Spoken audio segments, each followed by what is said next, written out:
The Leadership in Law podcast is powered by Law Marketing Zone. Transform your firm's digital presence with expert marketing solutions tailored exclusively for attorneys at lawmarketingzone.com. Welcome to the Leadership in Law podcast with host Marilyn Jenkins. Cut through the noise, get actionable insights and inspiring stories delivered straight to your ears. Your ultimate podcast for navigating the ever-changing world of law firm ownership. In each episode, we dive deep into the critical topics that matter most to you, from unlocking explosive growth to building a thriving team. We connect you with successful firm leaders and industry experts who share their proven strategies and hard-won wisdom. So, whether you're a seasoned leader or just starting your journey as a law firm owner, the Leadership in Law podcast is here to equip you with the knowledge and tools you need to build a successful and fulfilling legal practice.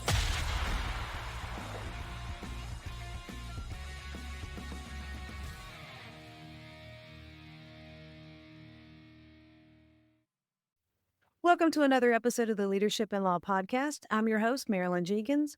Please join me in welcoming my guest, Steven Scott Eichenblatt, to the show today. Steven is a practicing attorney of more than 30 years, a longtime advocate for children, and a founding partner of Page and Eichenblatt in Orlando. Over the course of his career, Steven has served as a pro bono guardian ad litem, represented families from the first responders killed in 9/11, and earned multiple awards for his commitment to legal excellence and community service. But Steven's story extends far beyond the courtroom. In his new memoir, Pretend They Are Dead, he shares a raw and gripping account of survival, trauma, and resilience, from childhood abandonment and abuse to the long path towards healing and becoming the father he never had. The book weaves his personal history with defining moments of a legal career committed to protecting others. Today, we're exploring Steven's remarkable career, the lessons drawn from his career, and the powerful story behind his memoir. I'm excited to have you here, Steven. Welcome. Oh, yeah. Thank you. That's a nice introduction. I'm dressed like I'm in winter, like up north. So I'm actually in Orlando. It's cold today. So It's relative, depending on where you're living. it is. It really is. Absolutely. Awesome. Can you tell us a little bit about your leadership journey? I know you said you've been practicing for 30 years. Tell us a little bit about that. Sure. I actually been practicing 38 years now, which seems insane. Our law we've been together since 1993. We've done really well as a firm and as a team. I started out at an insurance defense firm many years ago, a great firm in Orlando called Zimmerman, Kaiser, and Sutcliffe in 1987. I had met my current law partner, Greg Page, in law school, and we were friends there. And then he wound up at the same firm we were representing insurance companies and Walmart employers, and I got tired of squashing the little people, so to speak, because I was a good defense. I felt like I was a really good defense lawyer because I had a lot of anger inside of me. And during that time, I became a guardian ad litem, started working on behalf of children, eventually switched over to the plaintiff side. Both Greg Page and I were young, sort of naive, and starting our own business because it was just he and I, and trying to get lines of credit from the bank and figuring out what to do and having employees and payroll and all that was quite an experience. Eventually we expanded. We would do all personal injury, wrongful death. We were doing some workers' comp. Don't do that much anymore, but we did expand to involve the commercial practice. So at one point we had probably about 40 people total in the firm, combining the commercial litigation practice and construction practice, like hourly billing plus contingency fee, and did that for about 10 years. And then our commercial partner was getting a lot of flack from his clients about being with the plaintiff's firm. So that became hard. So we separated, and now we're back to Page and Eichenblatt and then our support staff. And we've had a really good time practicing law in a lot of different ways, actually. I love that. So over the course of the 38 years you've been practicing, when you look back, what kept you grounded and committed to the profession? Yeah, that's really a great question because our profession has changed so much. It's so much harder right now, especially in Florida, to deal with the insurance companies, the competition of the advertising attorneys.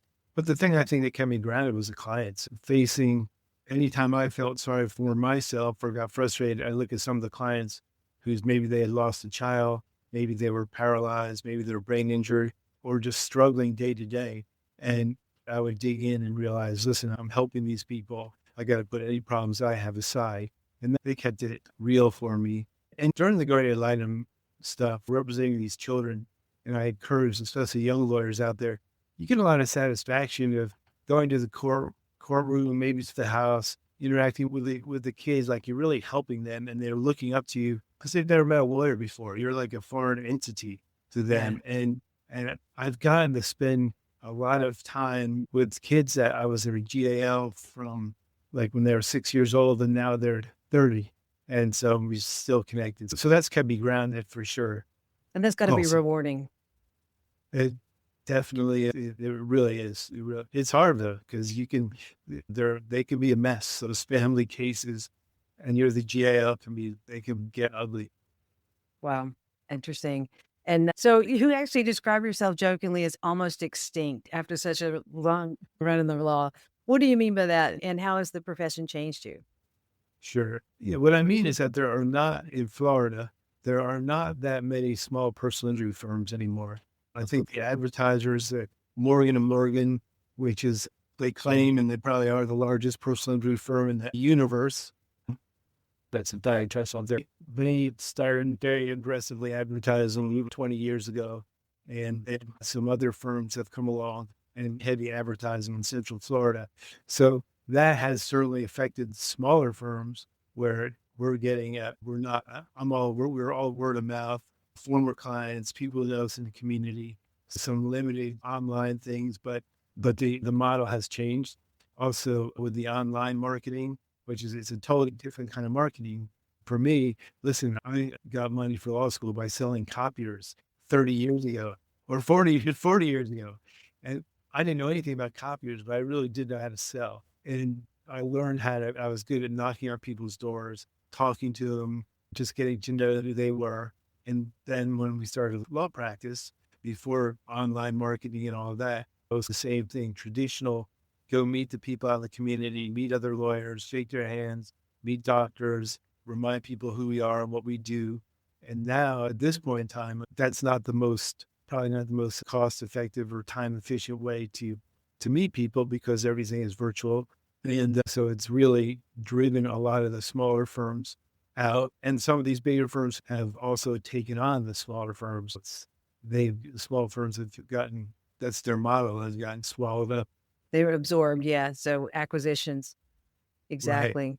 But keeping up the fight, but your community involvement is helping you with keeping your name out there and keeping you known to your particular client base.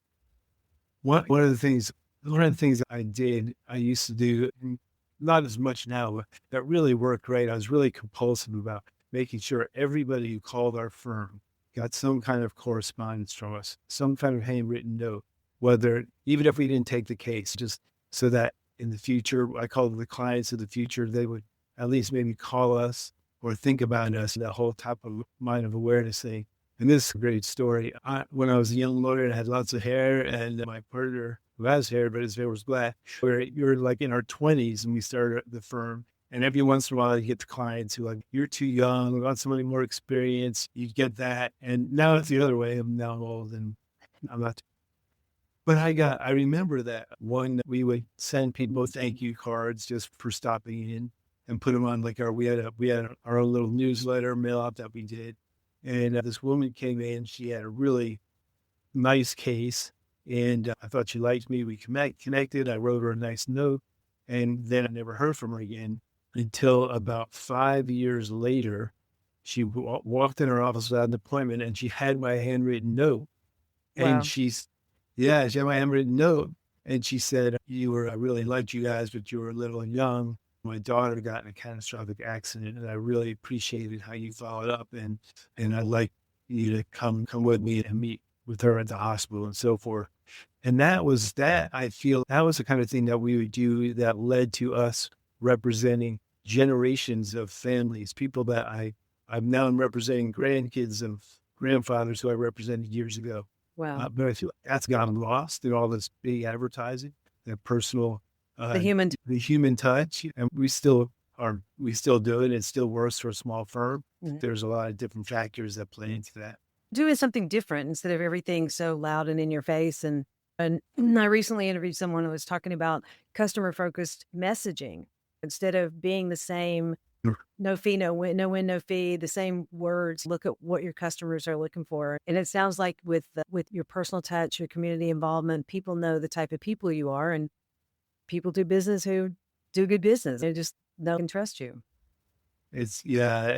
I'm afraid that with AI, we're going to see even less personal touch. It feels like I'm already seeing a lot of that out there, getting letters or emails. I'm going, okay, this is BS. So this is an AI letter. I get a lot of those on LinkedIn messages as well. And you're like, I know no one wrote that. Yeah. And I get it. AI is fantastic. We're certainly using it to our advantage, but there's something about the personal touch. You can never underestimate the value of a handwritten note or just something that still is human to human contact. It still makes a big difference. And I love that she kept that for 5 years and came back. Yeah. Listen, when you practice 38 years, I literally have a client who's, he's a paraplegic I represented long ago. And I talk to him probably every week. And I think I've represented every single person in his family, at his church, and I don't talk to him every week because on cases we just became really good friends. Wow. And that connected me to that network. But the phone doesn't ring anymore. It's all emails. Yes. Right. And it's just a lot harder. Well, so let's transition a little bit to your memoir. In your memoir, Pretend They Are Dead, it's incredibly raw and personal. What finally made you decide that now is the moment to tell the story?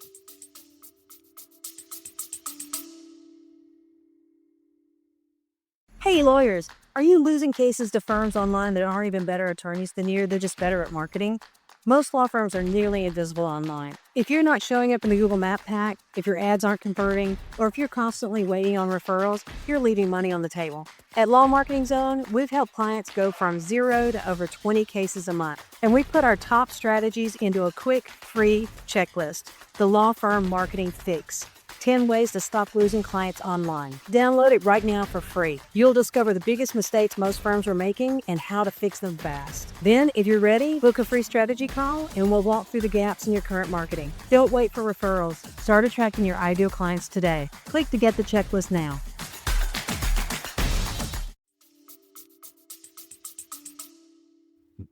And finally, I think part of it was just like I needed to finish it because I'd been working on it so long. It was a goal that I had set.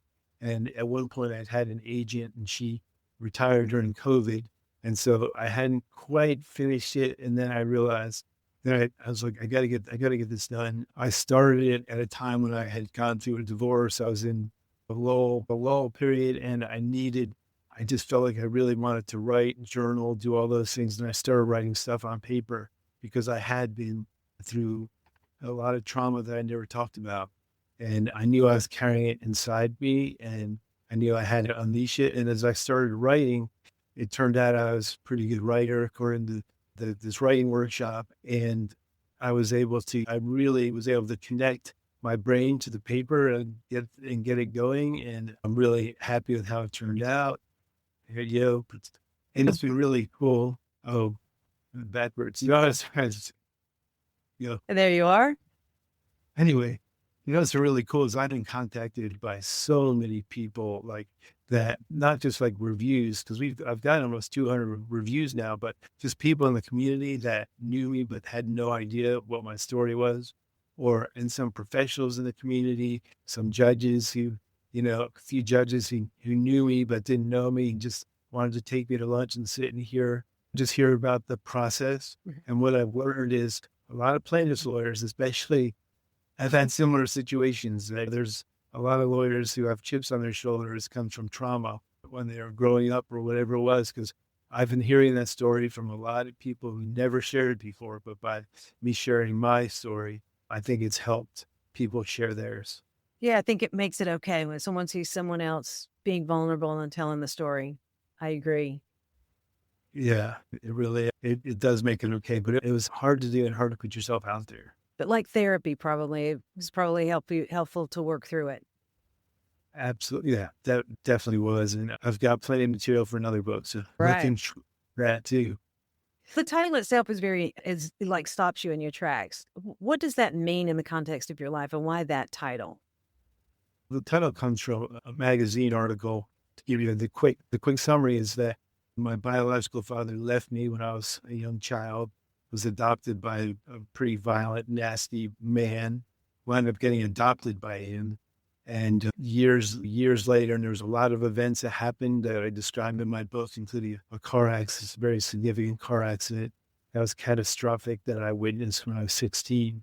That turned out to be my biological father, saved his life, didn't know it was him at that time. It's very intense. And then I worked at these tennis courts, 16 years old, hear this horrible crash. I was the only one there. Guy went through the windshield. I called the police. I'm freaked out because I'd never seen anything like that. A car crash like that with a guy bleeding from his head. And here I am, I don't know what to do. And other than call, but I walked over by the car. There's a bunch of people. An ambulance comes, police comes, get your looky-loos out there. And he was unconscious, and they pulled out his wallet. They pulled out his name and says, anybody know this man? And he said the name, Alan S. Nessel, and that's him on the cover. Alan S. Nessel. That was my biological father, who I didn't know, but I just got on my Schwinn Varsity 10-speed that I loved, and I drove home, and I never told anybody I was there until I was in my 40s. And then years later, to get to the answer to your question, presume they're dead because took me a long time to figure out what to do, is when he wound up dying, it was sort of a reunion with him. He was disabled, had brain injury, had lots of problems. He wound up shooting himself with morphine. He died. And I went to the funeral trying to get some kind of closure, trying to figure things out. And I'd been through a lot of trauma with my adopted father, and he's violent and all that, and trying to figure out, okay, here's my biological father. I'll go just to see if that does anything. While I was there, I found out that he was a writer, like a real writer, and he had written thousands of pages he had thousands of pages that he wrote in single-space typed letters to a cousin of his over the course of 30 years. Plus, he'd been published in multiple magazines and won national awards. I had no idea. Wow. And so that was part of my journey too in the memoirs, trying to figure out who he was and why he was, and thousands of pages. One of the magazine articles that was sent to me by the cousin that I met at the funeral was called Hello Yellow. And it was a story about the last night my father spent with us, with a drawing of a man with his back to his 3 kids. And he literally tells the story of our last supper together. Wow. And he knew he was dropping us off, wasn't coming back, but we didn't know. And in that story, he writes about how he'd gone to a psychiatrist, and his psychiatrist told him, just pretend they are dead. Oh my. And that's what he did. We lived in the same town, lived within 2 or 3 miles from him. I was just a kid, and he never saw him again. And you lived in the same town? Lived in the same town, he was a veterinarian, walked by his office a million times. But when you're a kid and things just happen, I wasn't allowed to see him, and I wasn't like banging on his door either. Yeah. But I was the kid, he was the adult. And then going through all the stuff that he wrote, his writing was incredible. I learned what happened in the car accident, and you have to read the book for that. But there was just a lot of insane things that as I was doing the memoir, and the agents were looking at it, and the editors, publishers, and I said, you know what? One thing about this memoir is I have the evidence to back up this. These stories sound so crazy, but they are not only true because I've got all of the evidence that he sent me. I also contacted like former employees of his, did my research to make sure that this really happened. So you don't want to send stories out there that aren't accurate. No, that's true. Absolutely. And you described burying your pain so deep that it became the feeling of no feeling. What did living that emotional state look like? It's like looking at a gray wall and trying to figure out how to put color on it. I mentioned I went to my father's funeral. I tried to feel something. My emotions I talk about this in my book too, is I've been married 3 times. My third one, my wife now it's fantastic. But my first 2 marriages and some of my other relationships, I was always told, it was always, man, Steve's a great guy, but he's disconnected to his things. Like I had trouble being emotional because I got beat up a lot by my father growing up, and a lot of other things happen, and you just bury your emotions. I bury my feelings, and I'm still working on it, but it helps you when you're a defense lawyer or even a plaintiff's lawyer, because I can tunnel vision, compartmentalize. But really, like when I think about my father's death or my adoptive father's death, I feel nothing. Like, which is less than feeling anger. It's like I Yeah. just don't feel anything. I don't feel sorry for them. I don't feel any. Very interesting. Yeah, it is an interesting thought to make it a feeling with no feeling. But yeah. So you've spent decades helping children, families, and vulnerable people. Do you see that's a connection through your past and the clients that you were trying to serve? 100%. One of the ways growing up that I survived, and it was survival in my house, was I became a big reader. My grades were horrible in school. I graduated from high school with like 2.1, and because I didn't go to class, I was doing drugs and I was defiant. Everything I was supposed to do, I did the opposite, got in a lot of trouble. But I was a great reader, and a lot of the books I read were books that were like Horatio Alger, like the young boy that becomes a rich guy and then helps feed the poor. I Mhm. loved those books, and I read a lot about like the Native Americans, and I went to work for the Indians for the Florida Governor's Council on Indian Affairs because I wanted to help them, and I went to Israel because I wanted to help people there. I wanted to join the IDF, and I realized that I wanted to use the energy I had inside of me to help other people, and that law was the way for me to do it. And it's been great. I love helping people, and I love the satisfaction I get from it. I hate fighting with insurance adjusters all day, but I'm good at it. So yes, it definitely, my upbringing definitely connected me to where I am now. Fantastic. And you became a very different kind of father to your own 5 children. And what drove you to your determination to not repeat the past? That exact is, my biological father was left by his own father, and I didn't want to repeat that same pattern, because there was a history in my family, for whatever reason, of men taking off. And I didn't want to do that. Plus, I have a heart for kids. I was always the kid that was looking at people playing with their dad, playing catch or whatever it was, and being envious, being jealous, and being shy, like afraid to, hey, can I step in with you? So I wanted to be the dad that was interacting with his kids, that coached the teams. When I grew up, when I played sports, no one ever came to my games. And that's just reality. It's just, I don't feel sorry for myself. I just want to make sure that it's not how my kids felt, that my kids know I'm there for them. I'm probably too soft as a dad, but luckily my kids are all doing really well. I love that. I love that. So we're obviously going to have a link to the book in show notes. What do you hope readers, especially those who face their own trauma, take from your story? That you can't spend your life as a victim. You can't spend your life feeling sorry for yourself. Whatever cards you're given, there's very little. Only you can fix it. Only you can make a decision to just live your life in the past and think about all the bad things that happened, or live your life in the present and future, figure out what you have to do to make yourself better on the inside, and then help everybody else and use that to tell your story. I love that. And finally, after revisiting your past so publicly with this book, how do you see the next chapter of your life unfolding?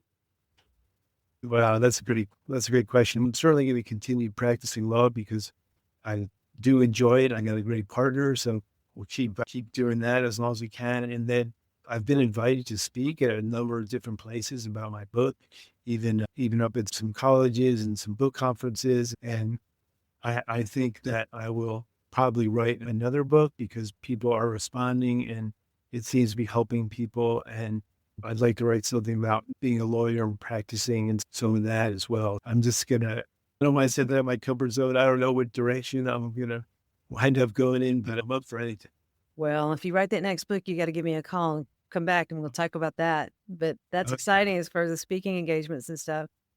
This has been a really great show. I really have enjoyed talking about your book and about your past and your oh my gosh, I can't talk, Actors. of your growth of your firm. I know my listeners will probably want to reach out to you or follow you. Where would be the best place for them to do that?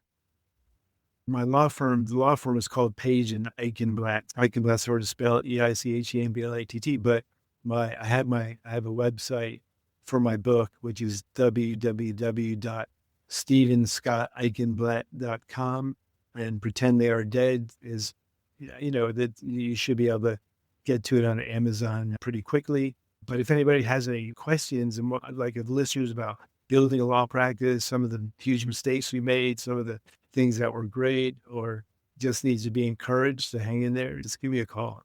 I love that. So we'll make sure that we have all of those in the show notes. And again, this has been a great opportunity to chat with you. I really appreciate your time today, Steven. Thank you so much. It was nice meeting you too. Appreciate it. Thanks for joining me today for this episode. As we wrap up, I'd love for you to do two things. First, subscribe to this podcast so you don't miss an episode. And if you find value here, I'd love it if you would rate it and review it. That really does make a difference in helping other people to discover this podcast. Second, you can connect with me on LinkedIn to keep up with what I'm currently learning and thinking about. And if you're ready to take the next step with a digital strategist to help you grow your law firm, I'd be honored to help you.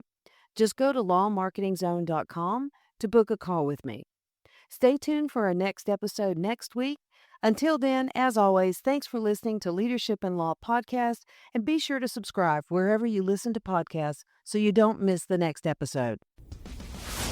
Thanks for joining us on another episode of the Leadership in Law Podcast. Remember, you're not alone on this journey. There's a whole community of law firm owners out there facing similar challenges and striving for the same success.